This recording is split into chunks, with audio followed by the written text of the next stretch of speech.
Hello guys, welcome to my YouTube channel. Class 12th bio का chapter first आज हम पढ़ेंगे, जिसमें चैप्टर का नाम है जीवों में जनन। चलिए आज हम देखते हैं इसका फर्स्ट टॉपिक प्रजनन। क्या है प्रजनन? तो हम पाठ को प्रजनन से स्टार्ट करेंगे। प्रजनन यानी रिप्रोडक्शन वह क्रिया जिसके द्वारा जीव अपने समान नए जीव को जन्म देता है तथा अपनी प्रजाति निरंतरता को बनाए रखता है, उसे ही प्रजनन बोला जाता है। मतलब प्रजनन की वह क्रिया है जिसमें जीव अपने ही समान एक नए जीव को उत्पन्न करता है। चलिए आगे। प्रजातियों की निरंतरता हेतु प्रजनन की विशेषताएं, मतलब जो प्रजाति होती है वो अपनी जाति को निरंतर बनाए रखने हेतु प्रजनन करती है, उसकी विशेषताएं क्या क्या होती हैं, तो हम इसके बारे में जानेंगे। तो फर्स्ट नंबर पे है कि प्रजनन क्रिया में प्रजनन इकाइयों जैसे युग्मकों से नए जीवों या नई पीढ़ी का जन्म होता है। दूसरा है इस क्रिया में प्रजनन इकाइयाँ बनती हैं। तीसरा, इस प्रक्रिया के कारण जीवों की संख्या में वृद्धि होती है। 4 नंबर, इस प्रक्रिया के दौरान डीएनए का द्विगुणन होता है तथा आनुवांशिक गुण पीढ़ी दर पीढ़ी स्थानांतरित होते हैं। मतलब ये हुआ जो प्रजनन होती है उसमें जो डीएनए होता है तो उसका द्विगुणन होता है और वो उसके जो गुण होते हैं वो हमारे वंशज में जाते रहते हैं। अब प्रजनन से हमें लाभ क्या होता है, मतलब जब हम प्रजनन करते हैं तो उससे हमें बेनिफिट क्या क्या होता है, उसके बारे में अब हम जानेंगे। तो फर्स्ट नंबर पे है प्रजाति की निरंतरता, यानी अपनी जाति को लगातार बनाए रखना। तो क्या होता है, प्रजनन के कारण प्रजातियों की निरंतरता बनी रहती है तथा वे विलुप्त होने से बचे रहते हैं। मतलब जिस जाति या प्रजाति की संख्या खत्म हो जाती है, मतलब वो खत्म हो जाती है, उनकी जाति पृथ्वी पर नहीं रहती है, तो उनको विलुप्त बोल दिया जाता है। तो प्रजनन एक ऐसी विधि है जिसके द्वारा जो जीव होंगे वो अपने समान नए जीवों को जन्म देते रहेंगे, तो उनकी प्रजाति पृथ्वी पर बनी रहेगी। और दूसरा होता है विभिन्नताएं, यानी प्रजनन के कारण ही जीवों में विभिन्नताएं आती हैं तथा ये नए गुण वाले होते हैं। ठीक, मतलब ये होता है कि विभिन्नताओं का मतलब होता है अलग अलग प्रकार से दिखना। और जब जीव प्रजनन करते हैं तो उनमें अलग अलग प्रकार के जीव के नए गुण आते हैं जिसके कारण वो थोड़ी थोड़ी विभिन्नताएं दर्शाते हैं। और तीसरा नंबर है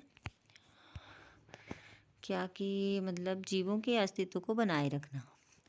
प्रजनन के ये तीसरा नंबर हो गया, ये तीसरा नंबर हो गया कि जीवों के अस्तित्व को बनाए रखना। तो प्रजनन के कारण ही पृथ्वी पर यानी पृथ्वी पर जीवों एवं जीवन का अस्तित्व संभव है। मेन ये हो गया कि जीवों एवं जीवन का अस्तित्व किसके कारण? प्रजनन के कारण ही संभव होता है। अब आगे है ये कि विभिन्नताओं का स्थानांतरण।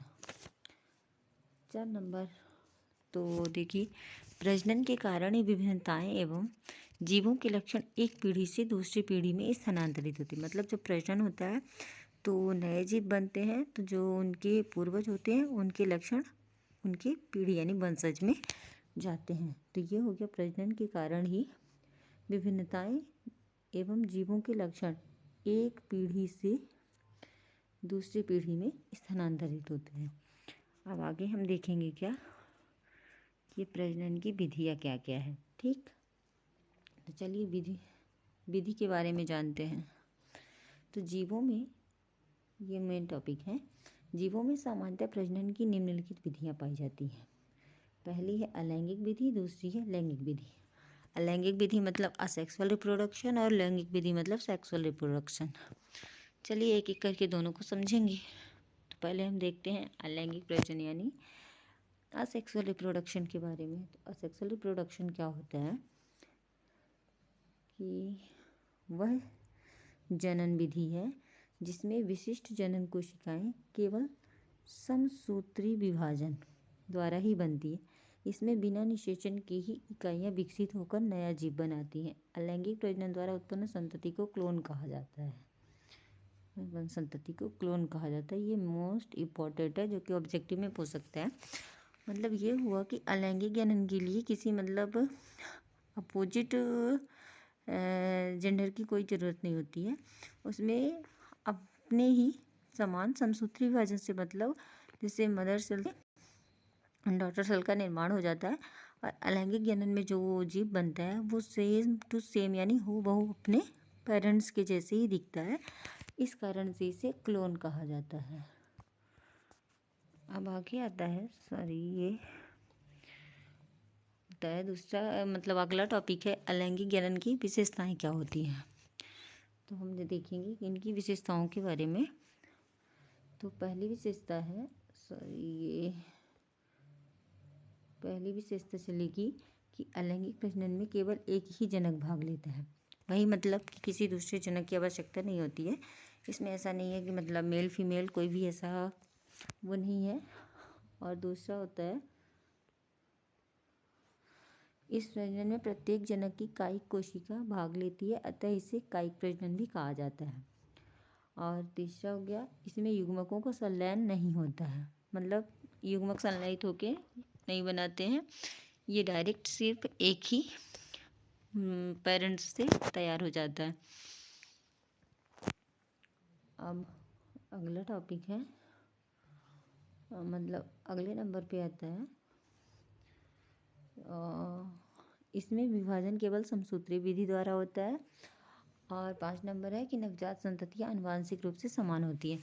मतलब ये हुआ कि जो अलैंगिक जनन होता है उसमें केवल और केवल समसूत्री विभाजन ही होता है।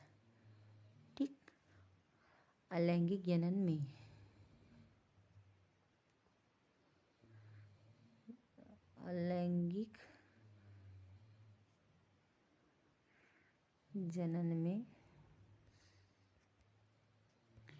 केवल समसूत्री विभाजन होता है। ठीक, अब देखते हैं अलैंगिक जनन के प्रकार। अलैंगिक जनन जो होते हैं वो मुख्यतः 4 प्रकार के होते हैं। पहला विखंडन, मुकुलन, मुख्यतः 4 ही होते हैं बट कुछ छोटे मोटे इधर उधर भी होते हैं। बट मुख्य रूप से विखंडन, मुकुलन, पुनरुद्भवन और ये खंडीभवन ही होता है। अब ये ग्रेन्यूल और ये बीजाणु निर्माण द्वारा छोटा मोटा है, इसमें से ज़्यादा क्वेश्चन नहीं बनते हैं। मुख्य रूप से क्वेश्चन विखंडन से, मुकुलन से, पुनरुद्भवन से और ये खंडीभवन से बनते हैं। ठीक, तो देखते हैं विखंडन क्या होता है। चलिए विखंडन के बारे में देखते हैं। विखंडन ये आया। तो यह विधि एक कोशिकीय जीवों में होती है। मतलब विखंडन की विधि जो होती है केवल और केवल एक कोशिकीय जीवों में ही होती है। और इस विधि में एक कोशिका एक या अधिक टुकड़ों में विभाजित हो जाती है। क्या होता है इस विधि में जो एक कोशिका होती है वो विभाजित हो जाती है और अपने ही समान नए पौधे को या जीवों को जन्म देती है। और जो विखंडन होता है वो 2 प्रकार का होता है। द्विविखंडन होता है और एक बहुविखंडन होता है। द्विविखंडन में क्या होता है कि जो कोशिकाएं होती हैं वो केवल और केवल 2 भागों में विभाजित होती हैं और नए जीव को उत्पन्न करती हैं। लेकिन बहुविखंडन ऐसा विखंडन होता है जिसमें कोशिकाएं जो होती हैं वो 2 या 2 से अधिक ज़्यादा खंडों में विभाजित हो जाती हैं। अब आता है कलिकायन यानी मुकुलन द्वारा। इसे बडिंग बोला जाता है वैसे इंग्लिश में। तो देखिए बडिंग द्वारा क्या होता है, कैसे होता है। इस प्रजनन में वयस्क जीवों के शरीर पर पहले एक उभार आता है। ठीक, क्या आता है, उभार आता है जिसे कलिका कहा जाता है यानी बड्स कहा जाता है। कलिका को इंग्लिश में ये बड्स बोला जाता है। ठीक, बड्स कहा जाता है। यह विकसित होकर ये जो बड्स होती है वो विकसित होकर एक पूर्ण विकसित जीव बना देती है। तत्पश्चात यह जनक से अलग होकर एक नई जीव का निर्माण करती है यानी नए जीव को जन्म देती है। चलिए आगे देखते हैं क्या है। प्लाज्माटोमी द्वारा अलैंगिक जनन। तो प्लाज्मेटोमी जो होता है उसके बारे में हम देखते हैं क्या होता है। यह बहुकेंद्रकीय है, यानी जिसमें बहुत सारे केंद्रक होते हैं, जीवों में पाया जाता है। ये प्लाज्मोटोमी जो होता है वो बहुकेंद्रकीय जीवों में पाया जाता है, जिनका जीव द्रव्य विभाजित होकर 2 जीवों में बढ़ जाता है। बाद में केंद्रक जो होता है विभाजित होकर पहली जैसी संख्या प्राप्त कर लेता है। उदाहरण, मुख्य रूप से इन सब का उदाहरण ही है। तो उदाहरण जो है मोस्ट इम्पॉर्टेंट, सॉरी, ये जो उदाहरण है ये मोस्ट इम्पॉर्टेंट है, ओपेलाइना और पॉलीमिक्सा आदि। अब देखते हैं आगे ग्रैम्योल द्वारा। इस प्रकार के अलैंगिक जनन में जनन एक विशेष प्रकार की गोलाकार कोशिकाओं के समूह द्वारा होता है। कैसी? गोलाकार कोशिकाओं के समूह, जिसे गैम्यूल कहा जाता है। ये गैम्यूल, ठीक। इसे स्टेटोब्लास्ट भी कहा जाता है। जब किन्हीं कारणों में जनक जीव की मृत्यु हो जाती है तब ये रचनाएं अनुकूल परिस्थितियों में आने पर विकसित होकर नया जंतु बना देती है। मतलब ये हुआ कि यदि इनके पेरेंट्स की मृत्यु हो जाती है तो ये जो डॉटर सेल होती है वो आगे डेवलप्ड होकर एक नए जीव को जन्म देती है। विपरीत परिस्थिति आने पर ये विकसित होकर नया जंतु बना देती है। उदाहरण स्पॉन्जिला। ये जो उदाहरण है ये सबसे मोस्ट इम्पोर्टेंट होता है, हम हमेशा बोलते हैं, इसको आप अच्छे से ध्यान में रख के पढ़िए। अब अगला है पुनरुद्भवन द्वारा, ठीक। तो पुनरुद्भवन देखते हैं क्या होता है। ये पुनरुद्भवन द्वारा पुनरुद्भवन वह प्रजनन है जिसमें जब जंतु का शरीर किन्हीं कारणों से कई टुकड़ों में कट जाता है या फिर काटा जाता है तो प्रत्येक टुकड़ा विकसित होकर एक नया जंतु बना देता है। और यह जनन कुछ स्पंजों, प्रोटोजोआ आदि में होता है। ये जो है ये हमारे उदाहरण है, स्पंज, प्रोटोजोआ, ये क्या है? उदाहरण, ठीक, मोस्ट इम्पॉर्टेंट। अब आगे बीजाणु द्वारा निर्माण देखेंगे कि बीजाणु द्वारा कैसे निर्माण होता है इसमें। तो चलिए, तो हम देखते हैं। बीजाणु अति सूक्ष्म एक कोशिकीय पतली भित्ति वाली संरचना होती है जो कि अंकुरित होकर नए पौधों को जन्म देती है। बीजाणु का निर्माण केवल कवकों, शैवालों, प्रोटिस्ट एवं मोनेरा समूह के सदस्यों द्वारा होता है।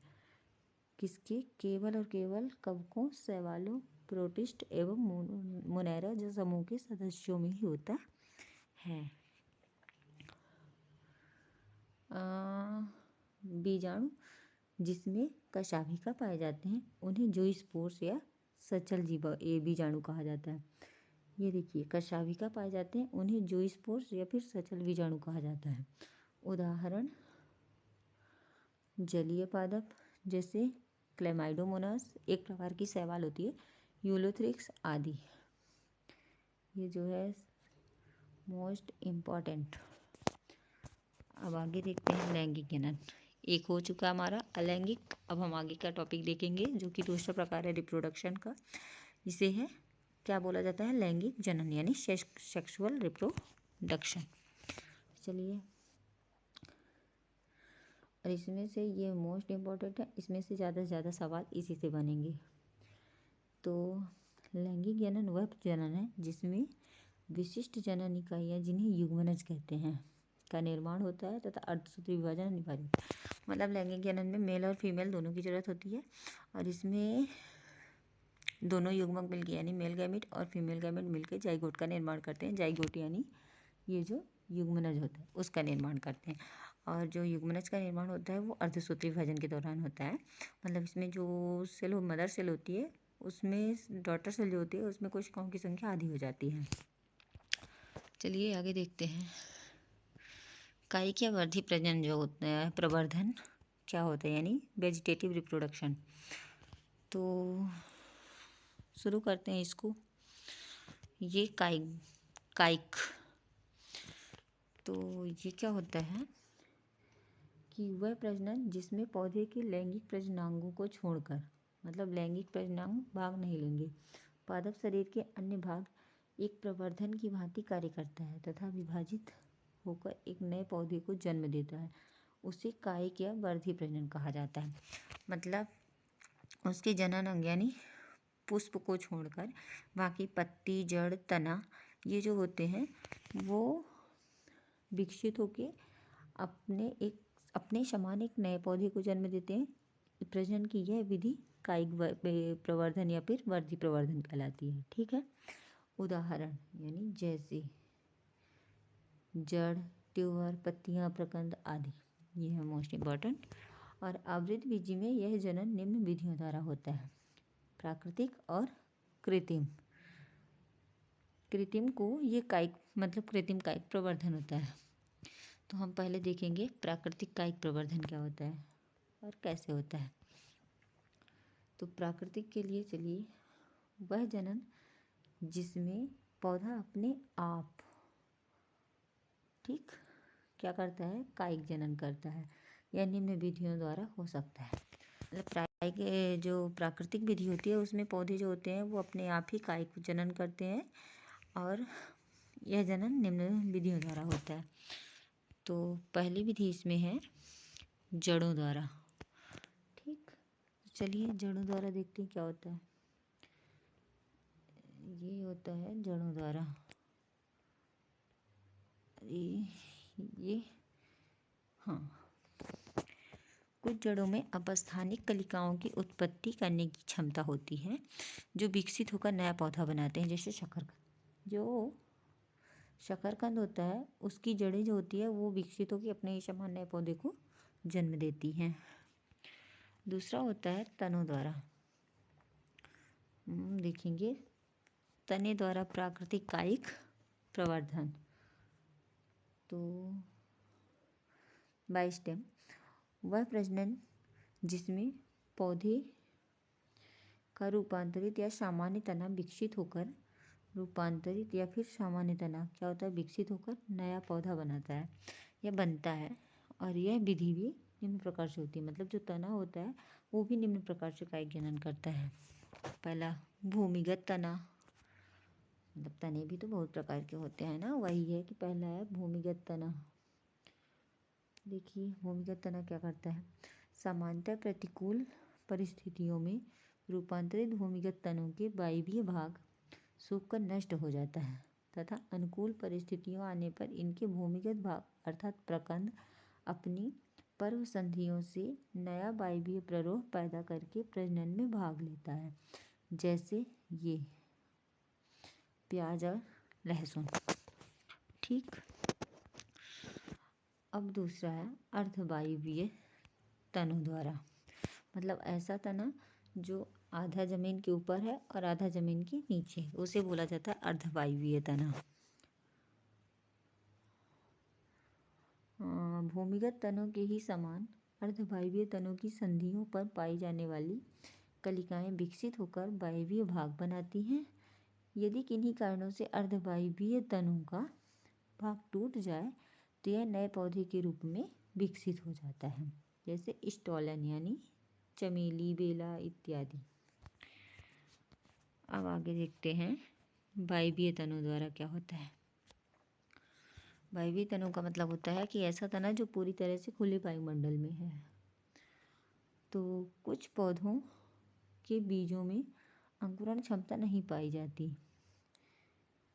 या वे निषेचन नहीं कर पाते हैं। ऐसे पौधों के तने कायिक प्रजनन में भाग लेकर अपनी जाति की निरंतरता को बनाए रखते हैं।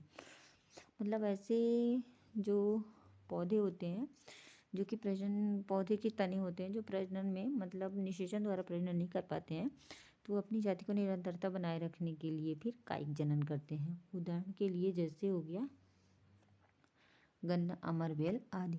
और अमरबेल जो होता है वो एक प्रकार का ये जो है परजीवी पौधा है। कैसा? परजीवी। अमरबेल एक प्रकार का परजीवी पौधा है। आगे देखते हैं पत्तियों द्वारा तो अजूबा, ब्रायोफाइलम तथा बिग्नोनिया की पत्तियां अपने ऊपर अपस्थानिक तथा जड़ें पैदा कर लेती हैं और पैदा करके अनुकूल परिस्थितियों में प्रजनन करती हैं। जब ये पत्तियां ज़मीन पर गिरती हैं तो फिर क्या होता है, पत्ती से एक नया पौधा बनता है। ठीक है, तो विकसित होकर नए पौधे का रूप ले लेती हैं। मतलब जो इनकी पत्तियां होती हैं वो क्या करती हैं, जब ज़मीन पर गिर जाती हैं तो हरी भरी होने के कारण वो पुनः विकसित होकर अपने ही समान नए जीव का निर्माण कर देती हैं, यानी नए पौधे को उत्पन्न कर देती हैं। अब आगे देखते हैं पत्रकलिकाओं द्वारा।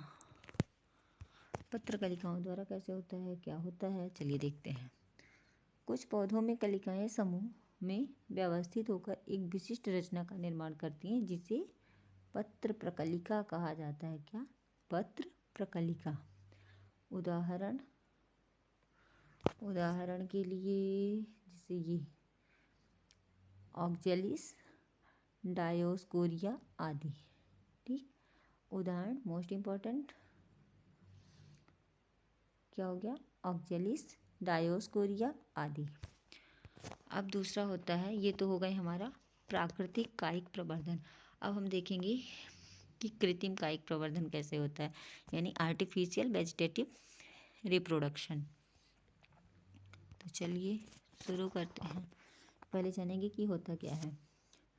तो वह कायिक प्रवर्धन है जिसमें मानव अपनी इच्छा अनुसार या अच्छी नस्ल के पौधों की प्राप्ति करने के लिए कायिक भागों से नए पौधों करता है। इस विधि से के प्रमुख विधि निम्नानुसार है। मतलब ये हुआ कि कृत्रिम कायिक प्रवर्धन, कृत्रिम का मतलब ये होता है मानव द्वारा की गई छेड़खानी। मतलब मनुष्य अपने ढंग से इसमें कुछ बदलाव करेगा और वह अपनी इच्छा अनुसार नए पौधे को उगाएगा। तो चलिए देखते हैं आगे क्या होता है इसमें। दाब लगाना यानी लेयरिंग करना। तो हम जानेंगे पहले लेयरिंग के बारे में कि लेयरिंग क्या होता है। तो चलिए देखते हैं लेयरिंग। ये हमारी लेयरिंग है। लेयरिंग क्या होती है? यह विधि मुलायम पौधों में संपन्न होता है। मतलब जो कोमल नाजुक पौधे होते हैं केवल और केवल लेयरिंग की क्रिया उन्हीं में हो सकती है। बाकी जो बड़े पौधे हो जाते हैं, पेड़ हो जाते हैं, उसमें ये नहीं होता है। इस विधि में पौधों के एक शाखा को झुकाकर नीचे नम मिट्टी में दबा दिया जाता है। ठीक, कुछ दिनों में शाखा के मिट्टी से दबे होने वाले भाग से अपस्थानिक जड़ें निकल जाती हैं और इसे मुख्य पौधे से काटकर अलग कर देते हैं, तब एक नया पौधा बन जाता है। मतलब ये हुआ कि जो मुलायम शाखा होती है उसको हम खींच के और झुका के ज़मीन में जो मिट्टी होती है उसमें दबा देते हैं। कुछ दिनों बाद वो जो तना होता है मिट्टी में, उसमें से छोटी छोटी शाखाएं निकल जाती हैं जिसे अपस्थानिक जड़ कहा जाता है। और वही जड़ जब मतलब कुछ ज़्यादा विकसित हो जाती है तो उसको उस तने को पेड़ से काट दिया जाता है और फिर उस तने से एक नया पौधा बन जाता है। अब आता है दूसरा कर्तन। कर्तन को बोला जाता है कटिंग। तो हम देखते हैं कटिंग क्या होता है। तो चलो देखते हैं कटिंग। कई पौधे जैसे कि गन्ना, गुलाब, गुड़हल आदि की तने की कटिंग के द्वारा प्रवर्धित कराया जाता है। इस प्रकार के वर्धी प्रजनन के लिए प्ररोह का मतलब होता है तना। ठीक, प्ररोह काफ़ी पुराना होना चाहिए। उस समय की कटिंग बेहतर होती है जिस समय तनों में अधिकतम वृद्धि हो रही होती है। इस कटे हुए तने को जब नम मिट्टी में दबाया जाता है तो उसमें क्या होता है, अधिकतम पर्वसंधियाँ से कलिकाएं अपस्थानिक जड़ें नीचे की ओर उत्पन्न होने लगती हैं। ये कलिकाएं जो होती हैं पौधों के रूप में परिवर्धित हो जाती हैं। ठीक, मतलब पौधे के रूप में बदल जाती हैं। अब अगला आता है गोटी या एयर लेयरिंग। हम देखेंगे एयर लेयरिंग क्या होती है। एयर मीन्स वायु। तो चलिए, यह लेयरिंग का थोड़ा बड़ा परिवर्तन रूप होता है।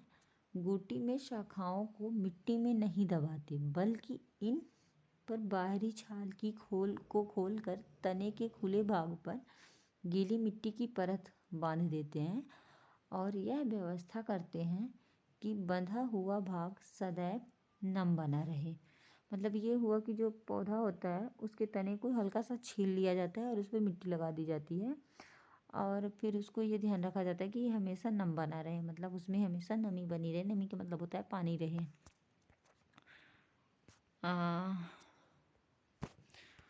फिर क्या होता है कि करीब 1 महीने या उससे अधिक समय में इस स्थानों पर जड़ें उत्पन्न होने लगती हैं। मतलब जब नमी बनी रहती है, मिट्टी रहती है, तो उस स्थान पे नमी और मिट्टी के कारण क्या होता है, वहाँ से छोटी छोटी जड़ें निकल जाती हैं। तो अब इन शाखा को मात्र पौधों से काट कर अलग कर लेते हैं और उस स्थान को जहाँ पे जड़ निकल आती है उसको काट के पौधों से अलग करके फिर क्या करेंगे, मिट्टी में अलग किसी दूसरी जगह पे ले जाके मिट्टी में उसको दबा देंगे, जिससे एक नया पौधा बन जाएगा। चलिए देखते हैं।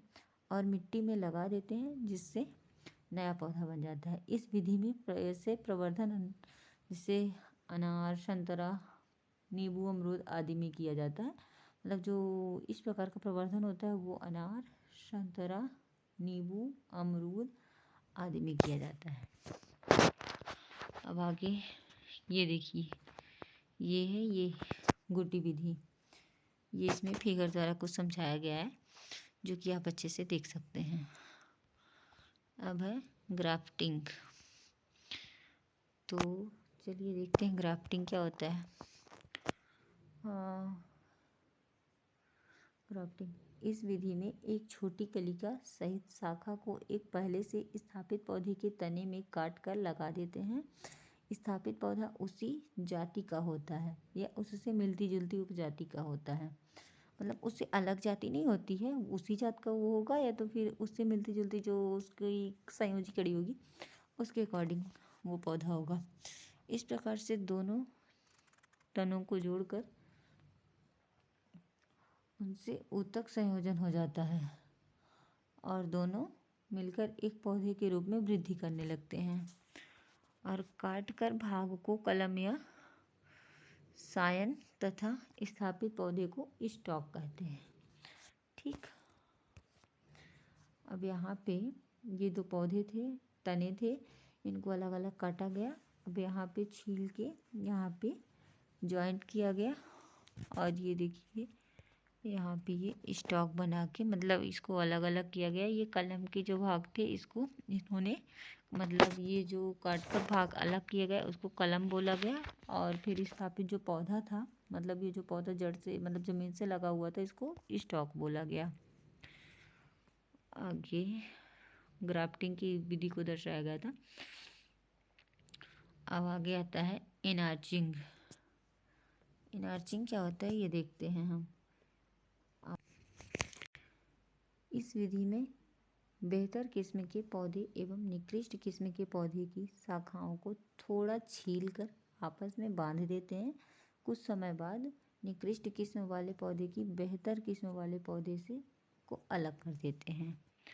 पहले उसको बांधेंगे, कलम बनाएंगे, उसके बाद जब वो हो जाएगा तो फिर क्या करेंगे, उसको अलग कर देंगे। ये है फिगर। अब आप इस फिगर से मतलब इसको समझ सकते हैं, ये फिगर। अब चलिए आगे देखते हैं हम क्या अलैंगिक प्रजनन एवं लैंगिक प्रजनन में अंतर। ये जो होता है अंतर, ये है इसका मेन और इससे हमेशा से ही क्वेश्चन बनते आ रहे हैं और आप इसको ध्यान से देखिए। तो हम देखते हैं difference between sexual reproduction and asexual reproduction. चलिए शुरू करते हैं। अंतर ये है अलैंगिक और ये है लैंगिक जनन। तो अलैंगिक जनन, अलैंगिक जनन जो होता है ये एक प्रकार का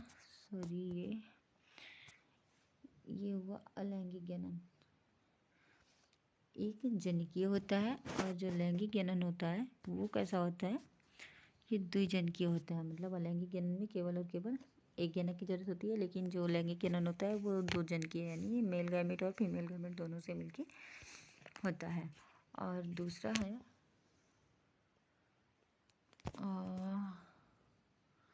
इसमें प्रजननांगों का निर्माण नहीं होता है, लेकिन जो लैंगिक जनन होता है उसमें प्रजनन अंगों का निर्माण होता है।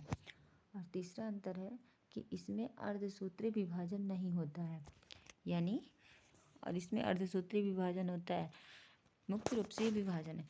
लेकिन हम पढ़ चुके हैं कि मतलब जो अलैंगिक जनन होता है उसमें समसूत्रीय विभाजन होता है, और अलैंगिक जनन में लैंगिक जनन में क्या होता है, अर्धसूत्रीय विभाजन होता है। क्योंकि ये डिफरेंस है इसलिए हमें बताना होगा इसे। अब आगे है, ये देखते हैं 4 नंबर पे।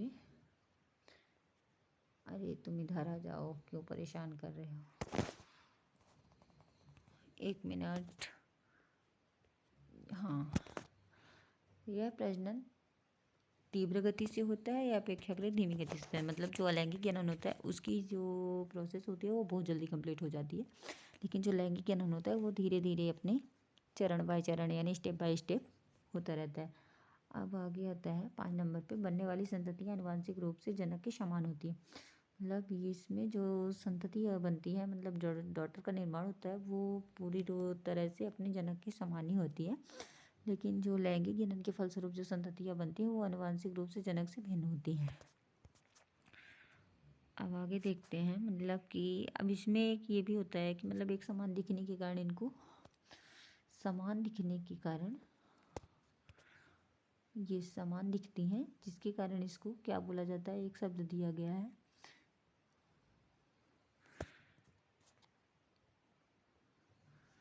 क्लोन। ठीक, एक समान दिखने के कारण इसको क्या बोला जाता है, क्लोन।